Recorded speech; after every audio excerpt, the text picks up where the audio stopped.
प्रभु तुला भजतो, रुसा तुझ्या वंदितो,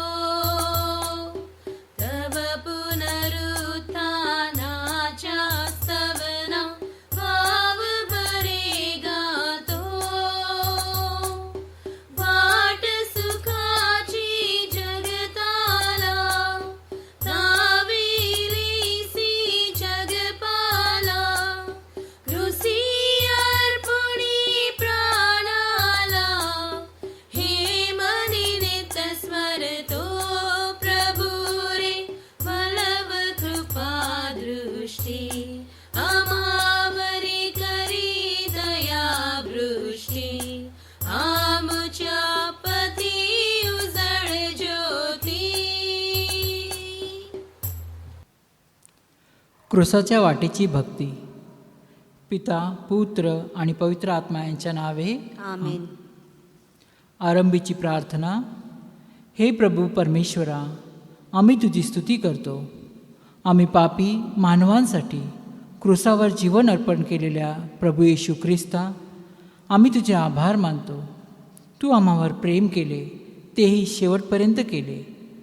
आपल्या मित्राकरिता आपला प्राण द्यावा, यापेक्षा कोणाची प्रीती मोठी नाही, असे तू सांगितले आहेस. पिलाताच्या महालापासून काल्वरीपर्यंतची तुझी क्रूसाची वाट म्हणजे तुझ्या आम्हावरच्या अपार प्रेमाचे महान प्रतीक. हे येशू, यातनेच्या, रक्ताच्या आणि अश्रूच्या त्या वाटेने पवित्र मरियेबरोबर आम्हीसुद्धा एक आध्यात्मिक यात्रा करू इच्छितो. हे प्रभू, आम्हावर दया कर. हे प्रभू, आम्हावर दया कर. पहिले स्थान. येशूला मरणदंडाची शिक्षा होते. हे ख्रिस्ता, आम्ही तुला भजतो व तुझी स्तुती करतो. कारण तुझ्या पवित्र कृसाद्वारे तू जगाचे तारण केले आहेस. पहा, येशू पिलातासमोर उभा आहे. शत्रूंच्या मध्ये सर्वांचा मित्र उभा आहे. असुंडाचा मार खाल्लेले त्याचे शरीर, घायाना चिकटलेले त्याचे वस्त्र, डोक्यावर काटेरी मुकुट, झोपेने जड झालेले त्याचे डोळे, थकव्याने थरथरणारे हातपाय, तहानेने सुकलेली जीभ, सुकलेले होठ. पिलात शिक्षा सुनावतो. निर्दोषी दोषी ठरविला जातो. पण येशू निशब्दपणे सर्व सहन करतो. चिंतन. हे येशू, निर्दोषी असूनसुद्धा तुला क्रूसावरील मरणाची शिक्षा दिली गेली. प्रभू, अनेकदा अकारण निंदेचे व टीकेचे शब्द मला ऐकावे लागतात. मला समजून न घेता माझ्यावर आरोप होतात. हे प्रभू, अशा वेळी तुझ्याप्रमाणे हे सर्व सहनशीलते सोसण्यासाठी मला शक्ती दे. जे मला शत्रू समजतात त्याचे मित्र बनण्यासाठी तू मला आशीर्वाद दे. हे प्रभू, आम्हावर दया कर. हे प्रभू, आम्हावर दया कर. दुसरे स्थान. येशू आपला क्रूस वाहतो. हे ख्रिस्ता, आम्ही तुला भजतो व तुझी स्तुती करतो. कारण तुझ्या पवित्र क्रूसाद्वारे तू जगाचे तारण केले आहेस. भारी क्रूस वाहून नेत येशू पुढे जात आहे. येशूच्या अवतीभवती पहा, कोणीही मित्र नाहीत. यहुदा इस्कारियोतने त्याला फितुरीने धरून दिले. पेत्राने त्याला नाकारले. इतर शिष्य पळून गेले. त्याने बरे केलेल्यापैकी एकही व्यक्ती त्याला मदत करायला, त्याचे सांत्वन करायला, त्याला धीर द्यायला तेथे नाही. येशू एकटा पडला आहे. आजूबाजूला शत्रूच शत्रू. चिंतन. माझ्या मागे येण्याची कोणाची इच्छा असेल तर त्याने स्वतःचा त्याग करावा व आपला क्रूस उचलून घेऊन मला अनुसरावे. हे प्रिय येशू, तुझ्या या शब्दांची आठवण करून माझ्या जीवनातील दुःख आणि वेदना यांचा क्रूस घेऊन मी तुझ्या मागे येतो. कष्टी व भाराक्रांत लोकांना विसावा देणाऱ्या ख्रिस्ता, माझ्या जीवनातील दुःख कुरकुर न करता सहन करण्याची तू मला शक्ती दे. हे प्रभू आम्हावर दया कर. हे प्रभू आम्हावर दया कर. तिसरे स्थान. येशू पहिल्यांदा क्रुसाखाली पडतो. हे ख्रिस्ता, आम्ही तुला भजतो व तुझी स्तुती करतो, कारण तुझ्या पवित्र क्रूसाद्वारे तू जगाचे तारण केले आहेस. खडकाल वाट, भारी क्रूस, थकलेले शरीर, थरथरणारे पाय, येशू खाली पडतो. पडताना तोंड जमिनीवर आपटते, गुडघ्यातून रक्त वाहते. यहुदी उपवास करतात, शिपाई त्याला मारतात, लोक ओरडतात, पण येशू काहीही बोलत नाही. माझ्या उजवीकडे पहा, मला ओळखणारा कोणीही नाही, बचावासाठी मार्ग नाही, माझ्या जीवाची कुणाला पर्वा नाही. चिंतन. हे येशू, संसाराच्या ओझ्यामुळे व दैनंदिन जीवनातील चिंतेमुळे मी कधी खाली पडतो. हे पाहून इतर माझा उपवास करतात आणि माझे दुःख वाढवितात. अशा वेळी संयम पाळण्यासाठी तू मला कृपा दे. क्रूस वाहत वाहत अशक्त होत असताना तू मला शक्ती दे. हे प्रभू आम्हावर दया कर. हे प्रभू आम्हावर दया कर. चौथे स्थान. येशू आपल्या आईला भेटतो. हे ख्रिस्ता, आम्ही तुला भजतो व तुझी स्तुती करतो, कारण तुझ्या पवित्र क्रूसाद्वारे तू जगाचे तारण केले आहेस. येशू क्रूस वाहून पुढे जात आहे. त्याची आई धावत आली. आपल्या मुलाकडे तिने पाहिले. येशू तेथेच थांबला. दोघे काही बोलत नाहीत. तिच्या मनात वेदनेचा सागर उसळला. दुःखाची तलवार तिच्या हृदयाला भोसकून गेली. हे प्रभू, आमची आजी, आई, बहीण आदींच्या रूपाने तुझी माता अजून दुःखभार वाहत आहे. सासूरवास निशब्दपणे सहन करणारी सून, सुनेच्या हाताखाली अपमानित जीवन जगणारी सासू, व्यसनी नवऱ्याची शोषित पत्नी, मुलाबाळांनी टाकून दिलेली आई, उन्मत्त दिराकडून छळली जाणारी भावजय, ही सारी पवित्र मरियेची नवनवी रूपे आहेत. चिंतन. हे प्रभू, समाजातील स्त्रियांचा योग्य मान राखण्यासाठी तू मला सद्बुद्धी दे. या संदर्भात माझ्या हातून घडलेल्या दुष्कृत्यांची तू दयेने क्षमा कर. हे प्रभू आम्हावर दया कर. हे प्रभू आम्हावर दया कर. आई माऊली आमची, येशूची आई मरिये, लेकरांसाठी सदा विनती कर मरिया माते. आई माऊली आमची, येशूची आई मरिये, लेकरांसाठी सदा विनती कर मरिया माते. दुःखाचा क्रूस वाहण्यास, येशूच्या मागे जाण्यास, शक्ती मागे येशू चरणी. आई माऊली आमची, आई माऊली आमची, येशूची आई मरिये, लेकरांसाठी सदा विनती कर मरिया माते. विनती कर मरिया माते. विनती कर मरिया माते. पाचवे स्थान. शिमोन सायरेनिकर येशूला क्रूस वाहण्यास मदत करतो. हे ख्रिस्ता, आम्ही तुला भजतो व तुझी स्तुती करतो, कारण तुझ्या पवित्र क्रूसाद्वारे तू जगाचे तारण केलेले आहेस. येशू फार थकलेला आहे आता क्रूस घेऊन पुढे जाण्यास त्याच्या अंगी त्राण उरलेला नाही. येशू या वाटेवरच मरेल अशी भीती यहुद्यांना वाटत आहे. तेव्हा शेतावरून येणारा शिमोन त्यांना दिसतो. शिपाई त्याला वेठीस धरतात, क्रूस वाहायला लावतात, कारण येशूला क्रूसावरच खिळून जीवे मारण्याचे त्याने ठरविले आहे.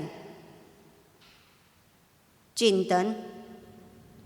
हे प्रभो, अनेकदा मला वाटते की मी तेथे असतो तर तुला नक्की मदत केली असती.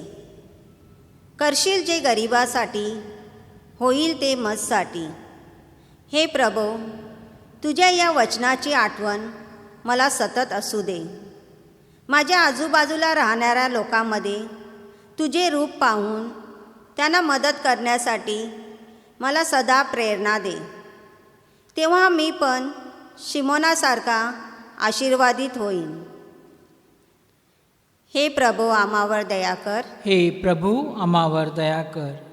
6वे स्थान. वेरोनिका येशूचे तोंड पुसते.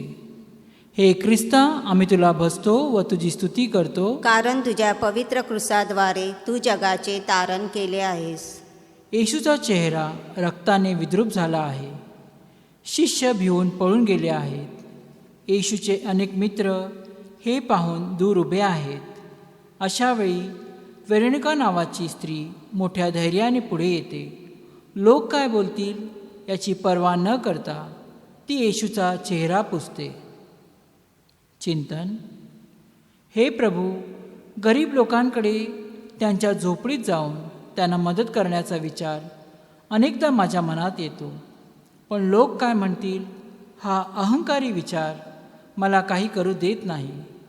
दुःखित, पीडित आणि रोगी यांच्यामध्ये तुझा चेहरा पाहून वेरोनिकाप्रमाणे त्यांचे सांत्वन करण्यास तू मला आध्यात्मिक शक्ती दे. हे प्रभू, आम्हावर दया कर. हे प्रभू, आम्हावर दया कर. 7वे स्थान. येशू दुसऱ्यांदा क्रूसाखाली पडतो. हे ख्रिस्ता, आम्ही तुला भजतो व तुझी स्तुती करतो, कारण तुझ्या पवित्र क्रूसाद्वारे तू जगाचे तारण केले आहेस. आता काल्वरी टेकडी अगदी जवळ आली आहे, पण पुढे जाण्यास शरीरात शक्ती राहिलेली नाही. अशक्त होऊन येशू पुन्हा क्रूसाखाली पडतो. कुटुंबातील वाद, पती पत्नीची भांडणे, तरुण मुलांचे अनैतिक वर्तन, प्रेमामध्ये झालेली फसवणूक, लग्न संस्काराची विटंबना, विवाह तर अनाचार, या सर्वांच्या प्रचंड ओझ्याखाली येशू अजूनही चिरडला जात आहे. चिंतन. हे प्रभो, माझ्या कुटुंबातील सर्वांशी प्रेमाने वागण्यासाठी तू मला शक्ती दे. माझी पापे धुवून काढ. माझी अनैतिक कृत्ये तुला पुन्हा क्रूसाखाली पाडणार नाहीत याची मी काळजी घेईन. हे प्रभो, आम्हावर दया कर. हे प्रभू, आम्हावर दया कर. 8वे स्थान. येशू दुःखी स्त्रियांचे सांत्वन करतो. हे ख्रिस्ता, आम्ही तुला भजतो व तुझी स्तुती करतो, कारण तुझ्या पवित्र क्रूसाद्वारे तू जगाचे तारण केले आहेस. येशू यरुशलेमेच्या गलीबोळातून पुढे जात आहे. आरडाओरडा ऐकून स्त्रिया घरातून धावत सुटल्या आहेत. भयानक दृश्य. येशू त्याच्या खांद्यावर क्रूस, त्या रडू लागतात. येशू त्याच्याकडे पाहतो व म्हणतो, यरुशलेमच्या स्त्रियांनो, माझ्यासाठी रडू नका, तर स्वतःसाठी व आपल्या मुलाबाळांसाठी रडा. ही एक भविष्यवाणी होती. काही वर्षानंतर यरुशलेमेचा नाश होणार होता. युद्धात तेथील रहिवाशांचा व त्यांच्या मुलाबाळांचा अंत होणार होता. म्हणून येशू आता या स्त्रियांचे सांत्वन करीत आहे. चिंतन. हे प्रभू, अनेकदा माझ्या जीवनात मला फक्त माझे दुःख दिसते. माझे दुःख पर्वता एवढे, परदुःख राई एवढे असे मला वाटते. हे प्रभू, तू तुझ्या दुःखात तुझ्या वेदना विसरून यरूशलेमच्या स्त्रियांचे सांत्वन केलेस. हे प्रभू, इतरांचे दुःख समजून घेण्यासाठी आणि त्यांचे सांत्वन करण्यासाठी मला एक करुणामय हृदय दे. हे प्रभू, आम्हावर दया कर. हे प्रभू, आम्हावर दया कर. मला का त्यजीले प्रभू परमेशा, तुझी एक आशा माझी होती.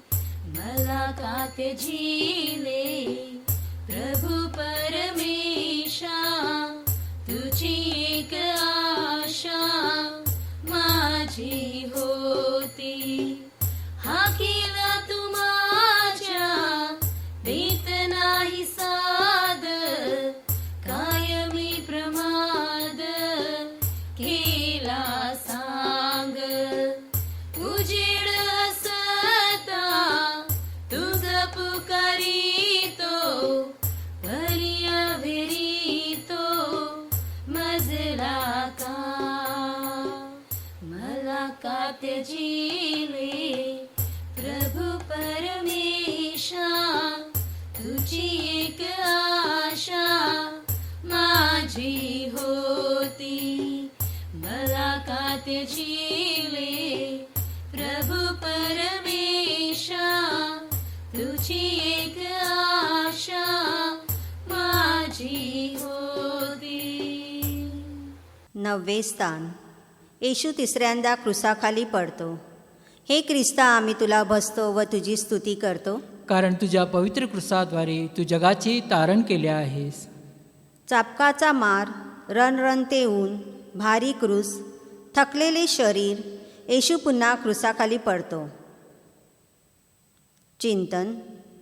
माझ्या पापांसाठी क्रुसावर जीवन अर्पण करणाऱ्या ख्रिस्ता, तुझ्या अपार वेदनेच्या तुलनेत माझे दुःख किरकोळ आहे. पण मी अनेकदा कुरकुरतो.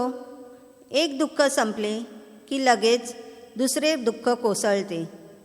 तेव्हा मी खरोखर निराश होऊन खाली पडतो.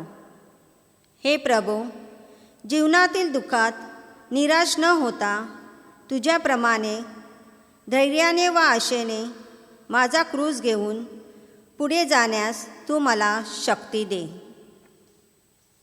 हे प्रभू, आम्हावर दया कर. हे प्रभू, आम्हावर दया कर. 10वे स्थान. येशूला वस्त्रहीन करतात.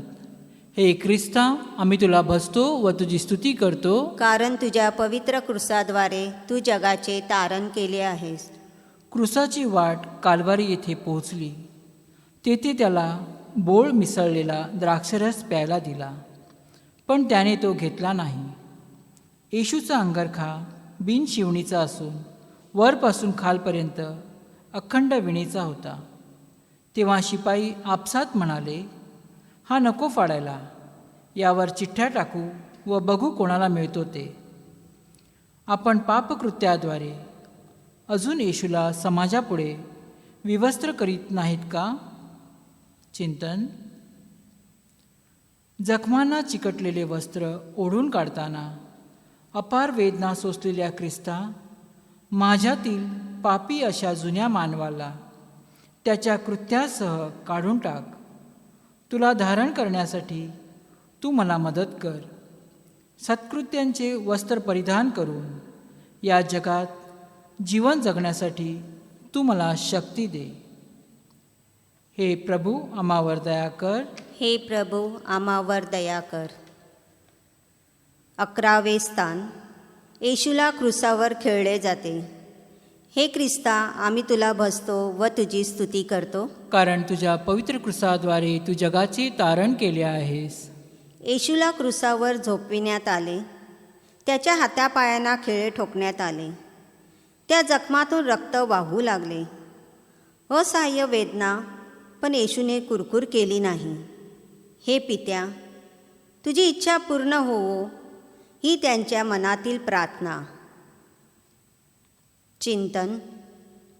हे प्रभू, जगाचे तारण करण्यासाठी तू स्वतः क्रूसाच्या यातना स्वीकारल्यास. तुझ्या जखमामुळे आमची पापातून मुक्तता झाली. हे येशू, त्यागाच्या मार्गाने जाऊन माझ्या समाजाला, कुटुंबाला आनंद देण्यासाठी तू मला प्रेरणा दे. हे प्रभो आम्हावर दया कर. हे प्रभू आम्हावर दया कर. 12वे स्थान. येशू क्रूसावर प्राण सोडतो. हे ख्रिस्ता, आम्ही तुला बसतो व तुझी स्तुती करतो, कारण तुझ्या पवित्र क्रूसाद्वारे तू जगाचे तारण केले आहेस. 2 लुटारूंच्या मध्ये येशूला क्रूसावर खेळण्यात आले. येशू आपल्या मारेकऱ्यांसाठी प्रार्थना करतो. हे पित्या, यांना क्षमा कर, कारण आपण काय करीत आहोत हे यांना समजत नाही. क्रूसाखाली त्याची आई आणि इतर स्त्रिया रडत उभ्या आहेत. आई, हा बघ तुझा मुलगा. योहान, ही बघ तुझी आई. हे पित्या, मी आपला आत्मा तुझ्या हाती सोपवतो. असे म्हणून त्याने आपला प्राण सोडला. लगेच सूर्य काळवंडला. 3 तास सर्वत्र अंधकार पसरला. मंदिरातील पडद्याचे 2 तुकडे झाले. भूमी हादरली. मेलेली माणसे थडग्यातून बाहेर आली. मला बाप्तिस्मा घ्यायला हवा. तो पार पडेपर्यंत माझ्या मनाची किती तळमळ होणार आहे. चिंतन. हे प्रभू, तुझी इच्छा पूर्ण झाली. माझ्या जीवनाचे बलिदान एक दिवस पूर्ण होणार आहे. मी पण एक दिवस मरणार आहे. या जगाचा निरोप घेताना ही प्रार्थना माझ्या जिभेवर असू देत. हे पित्या, तू मजवर सोपविलेले कार्य पूर्ण करून मी पृथ्वीवर तुझा गौरव केला आहे. आता तुझ्याजवळ माझा गौरव कर. हे प्रभू आम्हावर दया कर. हे प्रभू आम्हावर दया कर. क्रूसाशी खिळे प्रभु हाती पायी, अमूल रक्त बळबळवाई. माता रडे धाई धाई, माता रडे धाई धाई. प्रत्येक क्षणी प्रभु कळवळे, जीव तळमळे आम्हा पाप्यामुळे. प्राण माऊलीचा व्याकुळ होई, माता रडे धाई धाई, माता रडे धाई धाई, माता रडे धाई धाई.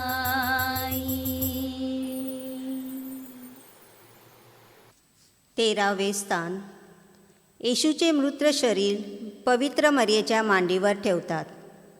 हे ख्रिस्ता, आम्ही तुला भजतो व तुझी स्तुती करतो, कारण तुझ्या पवित्र क्रूसाद्वारे तू जगाचे तारण केले आहेस. तो एक शुक्रवार होता. त्यानंतर शब्बात दिवस होता.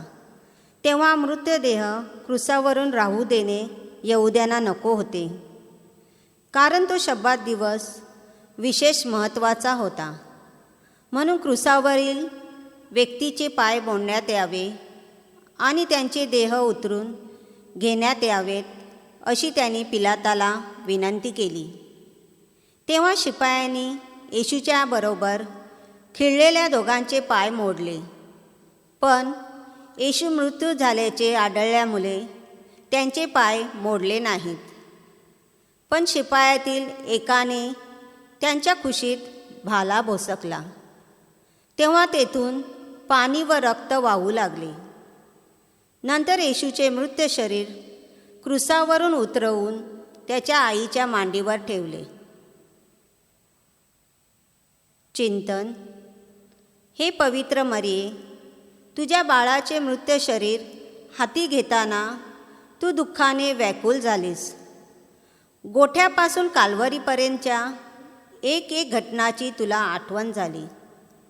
पवित्र माते, माझ्या जीवनात दुःखाचा पर्वत कोसळताना तू माझ्याबरोबर राहा. हे येशू, तुझ्या आईप्रमाणे जीवनातील दुःख सहन करण्यासाठी मला शक्ती दे. हे प्रभो, आम्हावर दया कर. हे प्रभू, आम्हावर दया कर. 14वे स्थान. येशूचे शरीर एका कबरेत ठेवतात. हे ख्रिस्ता, आम्ही तुला भजतो व तुझी स्तुती करतो, कारण तुझ्या पवित्र क्रूसाद्वारे तू जगाचे तारण केले आहेस. मग पिलाताकडून परवानगी घेऊन अरिमथैकर योसेफ यांनी येशूचे शरीर नेले. त्याच वेळी निकोदेमस हा गंधरस व अगरू यांचे सुमारे 100 शेर मिश्रण घेऊन आला. त्या दोघांनी यहुद्यांच्या उत्तर कार्याच्या रीतीप्रमाणे येशूचे शरीर सुगंधी द्रव्यासहित तागाच्या वस्त्रांनी गुंडाळले. त्याला वधस्तंभी खिळलेल्या ठिकाणच्या बागेत एक नवीन कबर होती. शब्बात सुरू झाला होता आणि ती कबर जवळच होती, म्हणून त्यांनी येशूचे शरीर त्यात ठेवले. कारण तू माझा जीव अधोलोकात राहू देणार नाहीस, तू आपल्या भक्तास कुजण्याचा अनुभव येऊ देणार नाहीस. अशा प्रकारे हा शास्त्रलेख पूर्ण झाला. चिंतन. क्रूसाच्या मार्गाने प्रवास करून पित्याच्या उजवीकडे आसनस्थ झालेल्या ख्रिस्ता, या जगात असताना तुला डोके ठेवण्यापुरतीही जागा नव्हती आणि मेल्यावरही तुला दुसऱ्याच्या कबरेत पुरले गेले. तुझे शरीर कबरेत राहू शकले नाही. तू 3ऱ्या दिवशी मेल्यातून उठलास. तू मरणावर विजय मिळालास. मरणामुळे जीवनाचा शेवट होत नाही, तर त्यात फक्त बदल होतो. ही आमची श्रद्धा आहे. हे प्रभू, मृत्यूनंतर मला नवीन जीवन मिळणार आहे. या आशेने जीवनातील दुःख सहन करण्यासाठी आणि पापांच्या सर्व मोहापासून दूर राहून पवित्र जीवन जगण्यासाठी तू मला शक्ती दे. हे प्रभू, आम्हावर दया कर. हे प्रभू, आम्हावर दया कर. शेवटची प्रार्थना. आपण डोळे बंद करूया. माझ्या पापासाठी क्रूसावर जीवन अर्पण केलेल्या ख्रिस्ता, तुला प्रणाम. अनंत जीवनाचा मार्ग म्हणजे क्रूसाचा मार्ग. क्रूस माझ्या जीवनातील एक अविभाज्य घटक आहे. हे सत्य समजून घेण्यासाठी प्रभू, तू मला कृपा दे. हे प्रभू येशू ख्रिस्ता, माझ्या जीवनातील लहान थोर अशी सर्व दुःखे मी तुला तुझ्या चरणी अर्पण करतो. दुःखाचा हा क्रूस घेऊन स्वर्गराज्याकडे प्रवास करण्यासाठी तू मला शक्ती दे. अशक्त होऊन खाली पडताना तू मला सावर. तुझ्या क्रूसाची वाट सदा माझ्या डोळ्यासमोर असू दे. हे प्रभू येशू ख्रिस्ता, या क्रूसाच्या वाटेची भक्ती करताना अनेक चांगले विचार मनामध्ये आले. मी कुणालाही दोषी ठरविणार नाही, इतरांना बदनाम करण्याचा प्रयत्न करणार नाही. माझ्या कुटुंबातील माणसाशी मी प्रेमाने वागेन, गरजवंतांना मदत करीन. माझ्या जीवनातील वाईट संगती, वाईट सवयी सोडून देईन. हे प्रभू येशू ख्रिस्ता, हे सर्व निर्णय तुझ्या पवित्र चरणी मी अर्पण करतो. या निर्णयाची तुम्हाला सतत आठवण करून दे. यातील कोणताही निर्णय आज या मंदिरातून बाहेर पडल्यानंतर माझ्या आचरणामध्ये उतरविण्यासाठी तू मला मदत कर. पोप महाशयांच्या हेतूसाठी आपण प्रार्थना करूया. आमच्या स्वर्गीय बापा, तुझे नाव पवित्र मानले जावो, तुझे राज्य येवो, स्वर्गामध्ये तशी पृथ्वीवरही तुझ्या इच्छेप्रमाणे हो. आमची दररोजची भाकर आज आम्हाला दे, आणि जशी आम्ही आमच्या अपराध करणाऱ्यांना क्षमा करीतो, तशीच तू आमच्या अपराधांची क्षमा कर. आणि आम्हाला मोहात पडू देऊ नकोस, पण वाईटापासून आम्हाला सोडव. नमो कृपा पूर्ण मरिये, प्रभू तुझ्या ठाई आहे. धन्य तू स्त्रियामध्ये आणि धन्य तुझे उदराचे फळ येशू. हे पवित्र मरिया, देवाचे माते, आम्हा पापियांसाठी आत्ता आणि आमच्या मरणाच्या वेळी विनंती कर. आमेन. पिता, पुत्र आणि पवित्र आत्म्यास गौरव असो. जसा प्रारंभी तसा आता आणि सदा सर्व काळ. आमेन.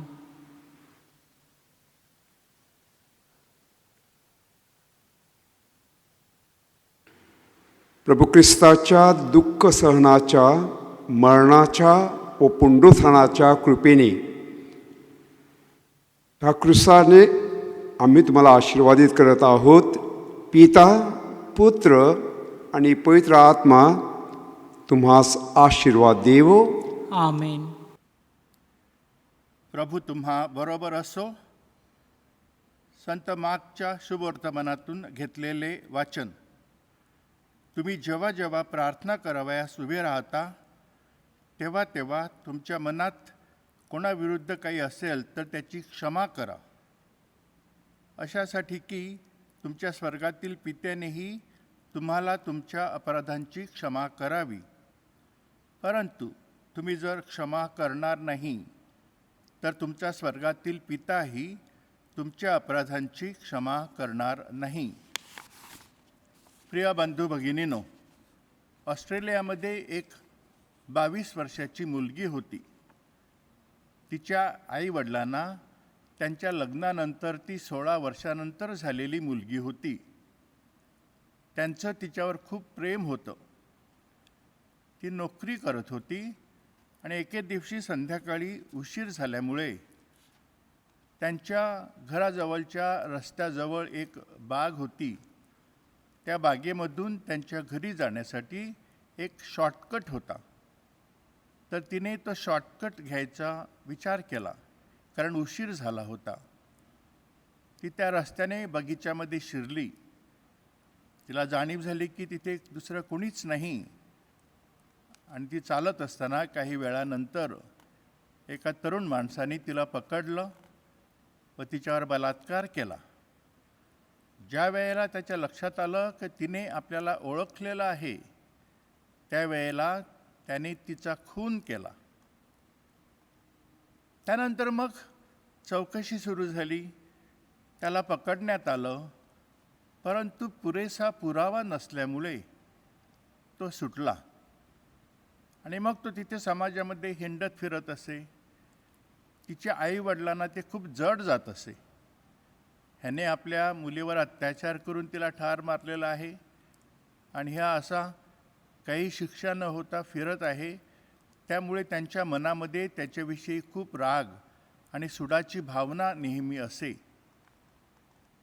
काही दिवस गेले, महिने निघून गेले आणि मग त्याला आपल्या कृत्याबद्दल पश्चाताप झाला आणि तो येऊन त्या पालकांना म्हणाला की मीच तुमच्या मुलीवर अत्याचार करून तिला ठार मारलेला आहे, त्यामुळे मी कुठलीही शिक्षा भोगायला तयार आहे, फक्त तुम्ही मला क्षमा करा.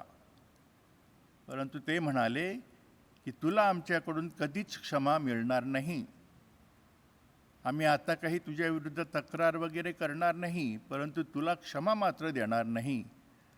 तो अनेकदा त्यांच्याकडे येत असे, अपराधीपणाच्या भावनेने रडत असे, क्षमा मागत असे, परंतु ते क्षमा द्यायच्या मनस्थितीमध्ये नव्हते. काही दिवसानंतर ईस्टरचा दिवस आला. ईस्टरच्या रात्री मिसासाठी ते पती पत्नी देवळामध्ये होते आणि थोड्या वेळाने तो आला आणि त्यांच्या बाजूच्या खुर्चीमध्ये बसला. त्या आईवडिलांना भरपूर संताप झाला, परंतु मिसा चालू असल्यामुळे ते काही करू शकले नाहीत, उठून जाऊ शकले नाहीत. ज्या वेळेला परस्परांना शांती देण्याची वेळ आली त्यावेळेला तो त्यांच्या पुढे झाला, मान खाली घातली व रडत त्यांना सांगू लागला की कृपया मला क्षमा करा. ती बाई एका अंकामध्ये, मासिकामध्ये नंतर लिहिते की त्यावेळेला काय झालं ते मला कळलंच नाही. माझ्या डोळ्यातून अश्रू येऊ लागले व मी त्याला जवळ घेतलं आणि त्याला सांगितलं की मी तुला क्षमा केली आहे. तोही रडू लागला. माझ्या पतीने आमच्या दोघांना जवळ घेतलं आणि त्यांनीही त्याला सांगितलं की आम्ही तुला क्षमा केली आहे. मग ती बाई लिहिते की त्या वेळेला मला असं वाटलं की माझ्या डोक्यावरचं अनेक किलोंचं वजन कमी झालेलं आहे. प्रिय बंधू भगिनीनो, ह्या सत्य घटनेचा अर्थ किंवा संदेश असा आहे की क्षमा करणे खूप कठीण असते, परंतु क्षमा केल्यामुळे आपल्याला मनःशांती लाभते आणि आपण देवाच्या, ज्याला आपण क्षमा करतो त्याच्या आणि इतरांच्या जवळ येतो. प्रिय बंधू भगिनींनो, क्षमा करणे खूप जड असते. ज्या व्यक्तींनी आपल्याला उद्ध्वस्त केलं आहे, आपलं नाव बदनाम केलं आहे, आपल्याला प्रचंड त्रास दिलेला आहे, आपल्या जीवनामध्ये अडथळे आणलेले आहेत, आपल्याला मारहाण केलेली आहे, आपला छळ केलेला आहे, अशा व्यक्तींना क्षमा करणं सोपं नसतं. आणि आपल्याला असं वाटत असतं की अपराधाला शिक्षाही झालीच पाहिजे, करावे तसे भरावे. अपराधाला शिक्षा झाली नाही तर प्रत्येकजण असा अपराध करत राहील, दुसऱ्यांना त्रास देत राहील आणि अनेक लोक दुःखी होतील. काही लोकांना असं वाटतं की मी जर क्षमा केली, जर मी शिक्षा केली नाही तर मी सामर्थ्यशाली नाही, मी भित्रा आहे, मी अशक्त आहे, असं लोक मला म्हणतील, लोक माझा गैरफायदा घेतील. कधीकधी आपल्या मनामध्ये सुपिरियरिटी कॉम्प्लेक्स किंवा मोठेपणाची भावना असते. मी त्याच्यापेक्षा चांगला आहे, त्यामुळे त्याला शिक्षा झाली पाहिजे, अशी भावना आपल्या मनामध्ये असते. कधीकधी आपल्या स्वतःच्या चुका आपल्याला दिसत नाहीत, त्यामुळे आपल्या मनामध्ये खूप गर्व असतो आपल्या स्वतःच्या मोठेपणाबद्दल आणि आपण असे स्वतःचे दोष पाहत नाहीत, त्यामुळे आपण नम्र होऊ शकत नाहीत. जर आपण स्वतःचे दोष पाहू शकलो तर आपण क्षमा करू शकतो, पण पुष्कळ वेळेला तसं होत नाही. मग क्षमा का करावी? प्रिय बंधू भगिनींनो, क्षमा करण्यासाठी पहिलं महत्त्वाचं कारण की ती येशूची आज्ञा आहे. येशू हा स्वतः परमेश्वर आहे, देव आहे, आणि जर परमेश्वराने आपल्याला आज्ञा केली आहे, आपल्याला सांगितलेलं आहे, तर त्यापेक्षा दुसऱ्यांना क्षमा करण्यासाठी दुसरं कुठलं कारण आपल्याला हवं आहे?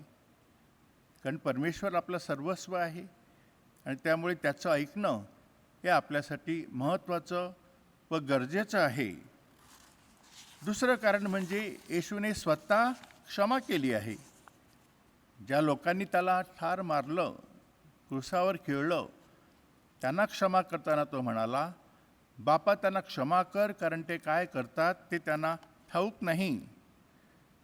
येशूने क्षमा केली आहे, त्यामुळे आपण क्षमा करायला पाहिजे.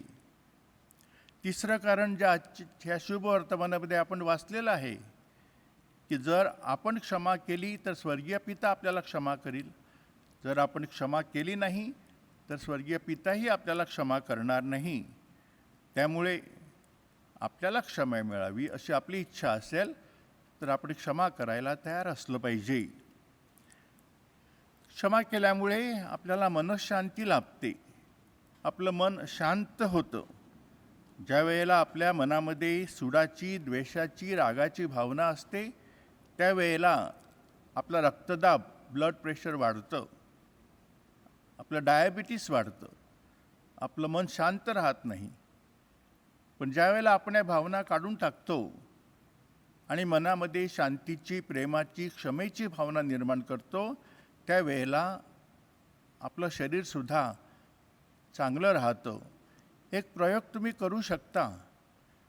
एखाद्या दिवशी ज्याच्यावर तुमचा राग आहे खूप, अशा व्यक्तीचा विचार करा, डोळे बंद करा व कल्पना करा की तुम्हाला त्या व्यक्तीचा सूड घ्यायचा आहे आणि तुम्ही कशा प्रकारे सूड घेणार, त्या व्यक्तीला कसा त्रास देणार ह्याची कल्पना करत राहा. आणि मग बघा, त्या दिवशी, त्या रात्री तुम्हाला काय अनुभव येतो. आणि तुम्हाला अनुभव नक्कीच येईल की तुम्हाला चांगली झोप लागत नाही, मन अस्वस्थ झालेलं आहे. काही दिवसानंतर त्याच व्यक्तीचा विचार करा आणि त्या व्यक्तीला तुम्हाला क्षमा करायची आहे अशी कल्पना करून त्याला तुम्ही क्षमा कशी करणार, त्याच्याशी पुन्हा मैत्रीचं नातं कसं निर्माण करणार ह्याची कल्पना करा. आणि तुम्हाला समजून येईल की त्या दिवशी, त्या संध्याकाळी, त्या रात्री तुमचं मन शांत झालेलं असेल, तुम्हाला चांगली झोप लागलेली असेल. प्रिय बंधू भगिनीनो, मनशांती जर मिळवायची असेल तर आपण क्षमा करायला तयार असलं पाहिजे. आपण क्षमा केली तर ज्याला आपण क्षमा करतो त्याच्याशी आपलं मैत्रीचं नातं निर्माण होतं. दुसरी माणसंसुद्धा आपल्या जवळ येतात आणि आपण दुसऱ्यांना क्षमा करत आहोत हे पाहून दुसऱ्या व्यक्तींनासुद्धा एक प्रकारची प्रेरणा मिळते क्षमा करण्यासाठी आणि तेही मग क्षमा करायला तयार होतात. सुडाने सूडबुद्धी वाढत असते.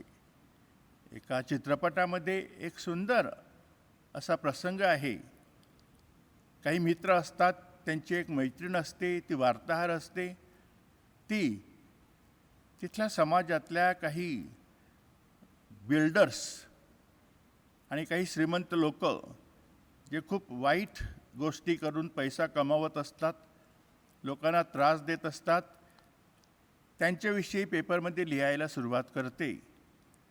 त्यांना तिचा प्रचंड राग येतो. ते तिला पकडतात, तिच्यावर अत्याचार करतात व तिला ठार मारतात. तिच्या मित्रांना हे समजल्यावर ते त्या प्रत्येकाला शोधून काढतात व प्रत्येकाला ठार मारतात. कोणाच्या अंगावरून स्कूटर घालतात, कोणाचा गळा चिरतात, तर कुणाला दुसऱ्या कुठल्या तरी मार्गाने ते मारून टाकतात. मग त्यांना पकडण्यात येतं. कोर्टामध्ये केस चाललेली असते आणि आपल्याला दिसतं की तिथे ही माणसं तिथे आहेत अपराधी म्हणून. त्यातल्या त्या एका बिल्डरची बायको असते, तिचा मुलगाही जवळ आपल्याला दिसतो. एका पोलिसाच्या कमरेला रिव्हॉल्वर असतं. तो 8-9 वर्षाचा मुलगा धावत जातो, ते रिव्हॉल्वर काढतो आणि एका त्या गुन्हेगार माणसाला ते दाखवतो आणि सांगतो, तू माझ्या वडिलांना ठार मारलंस, मी तुला ठार मारतो. त्यावेळेला त्या मुलाची आई धावत त्याच्याकडे जाते, त्याच्या हातून ती रिव्हॉल्वर घेते आणि सांगते की बाळा, सुडाने सूडबुद्धी वाढते. तुझ्या वडिलांनी व त्याच्या मित्राने त्या मुलीला ठार मारलं, तिच्या मित्राने तुझ्या वडिलांना व त्याच्या मित्रांना ठार मारलं, तू आता ह्यांच्यापैकी एकाला ठार मारलं तर ते तुला आणि मला ठार मारतील. हे चक्र कुठेतरी थांबलं पाहिजे. सुडाने सूडबुद्धी वाढते, आपण ते थांबवलं पाहिजे.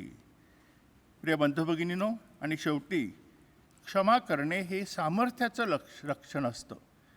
ते भ्याडपणाचं किंवा अशक्तपणाचं लक्षण नसतं. पोप जॉन पॉल दुसरे ह्याच्यावर ज्यांनी गोळी मारली, त्यांना ठार मारण्यासाठी, त्या अक्का या तरुण माणसाला त्यांनी क्षमा केली. काही महिन्यानंतर त्या अक्काची आई रोमला आली व त्यांनी पोपकडे तिने अपॉइंटमेंट मागितली. पोपने लगेच तिला अपॉइंटमेंट दिली. ती आल्यावर तिला जवळ घेतलं आणि सांगितलं की मी तुझ्या मुलाला क्षमा केली आहे. प्रिय बंधू भगिनीनो, हे सामर्थ्याचं लक्षण. क्षमा कोण करू शकतो? जो सामर्थ्यशाली असतो तोच. जो सामर्थ्यशाली नसतो तो क्षमा करण्याच्या मनस्थितीमध्ये किंवा त्याच्याकडे तेवढी क्षमता पण नसते. त्यामुळे क्षमा केली तर तुम्ही सामर्थ्यशाली आहात असं सिद्ध होतं. पण प्रिय बंधू भगिनीनो, क्षमा करणे सोपं नसते. क्षमा करण्यासाठी देवाचं हृदय लागतं. तुम्हाला माहीत आहे की ज्यू लोकांचा जर्मनी नाझी लोकांनी खूप छळ केला. त्यांना जवळजवळ 60 लाख ज्यू लोकांची कत्तल करण्यात आली. अनेकांना तुरुंगात डांबण्यात आलं आणि ते तुरुंगामध्ये असताना अनेकांचा छळ झाला, अनेकांना ठार मारण्यात आलं. लोकांना भिंतीजवळ उभं करून मागून गोळ्या मारण्यात आल्या. अनेकांना तापलेल्या तेलाच्या कढईमध्ये टाकण्यात आलं. काही लोकांना खंदकामध्ये टाकून त्यांच्यावर विषारी वायू सोडण्यात आला. लहान लहान बालकांना हवेमध्ये उडवून त्यांच्यावर गोळ्या मारण्यात आल्या. आणि मग ज्या वेळेला युद्ध संपलं त्यावेळेला हे कैदी मुक्त झाले. काही वर्षानंतर त्या तुरुंगाचं रूपांतर लोकांना भेटण्यासाठी, पाहण्यासाठी, जाण्यासाठी म्हणून जणू काही प्रदर्शनीय जागा बनल्या. अनेक लोक ते सर्व बघण्यासाठी तिथे येत असत.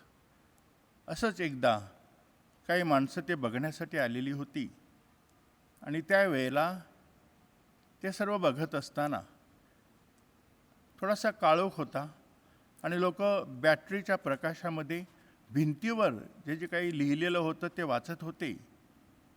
आणि अशा वेळेला एका माणसाने जोराने आरोळी ठोकली. हे कसं शक्य आहे? काय कसं शक्य आहे? तर तिथे ज्या लोकांचा छळ झालेला होता त्या लोकांपैकी एकाने एक छोटीशी कविता लिहिलेली होती.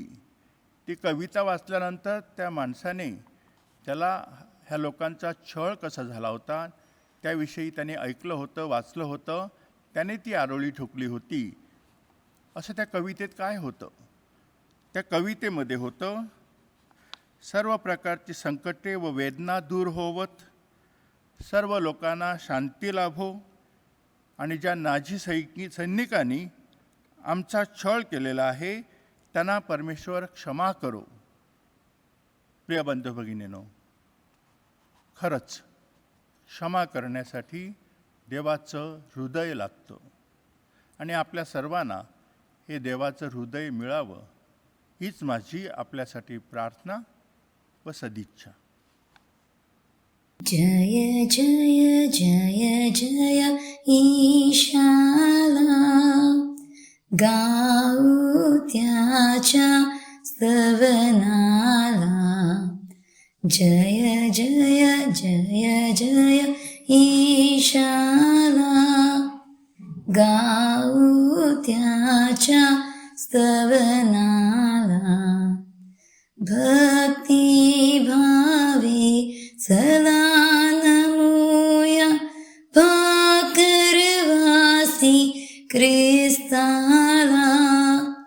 पूर्ण नवीनतम उपासनाही अंत जुन्याचा हो झाला.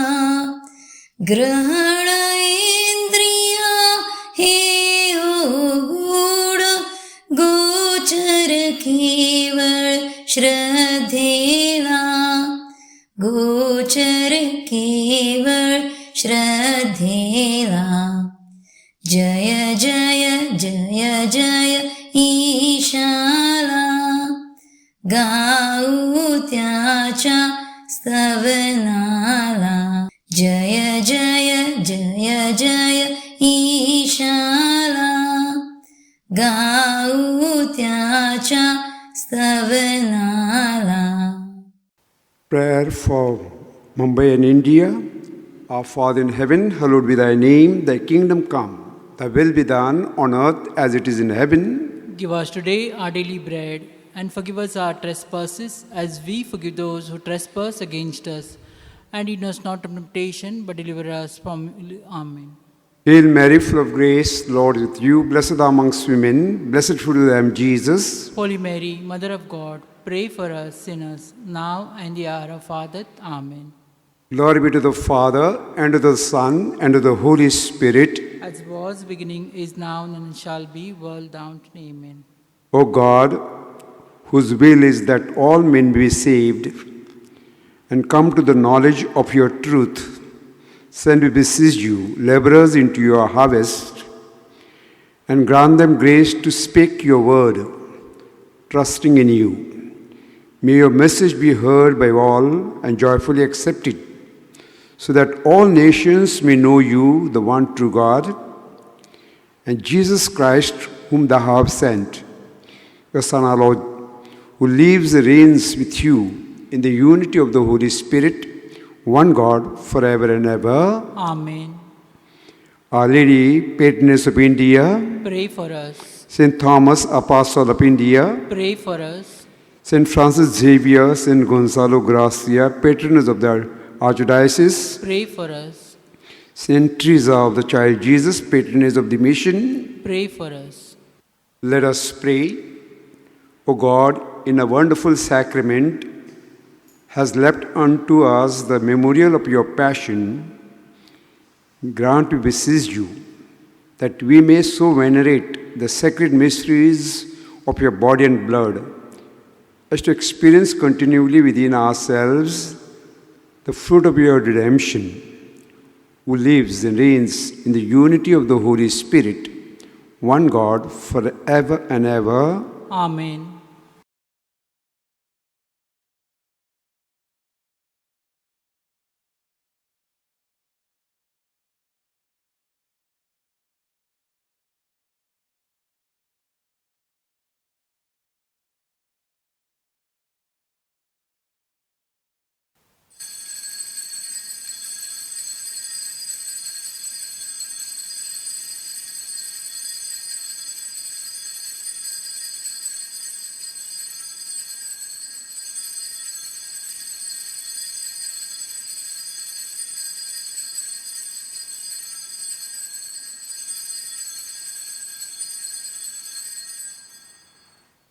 The divine praises all together. Blessed be God. Blessed is the holy name. Blessed be Jesus Christ, true God and true man. Blessed is the name of Jesus. Blessed is his most sacred heart. Blessed is his most precious blood. Blessed is Jesus in the most holy sacrament of the altar. Blessed is the Holy Spirit, the Paraclete. Blessed is the great Mother of God, Mary most holy. Blessed be her holy immaculate conception. Blessed be her glorious assumption. Blessed is the name of Mary, Virgin and Mother. Blessed are those of her most chaste spouse. Blessed be God in his holy angels and his saints. काचे कुरसाचा मोठा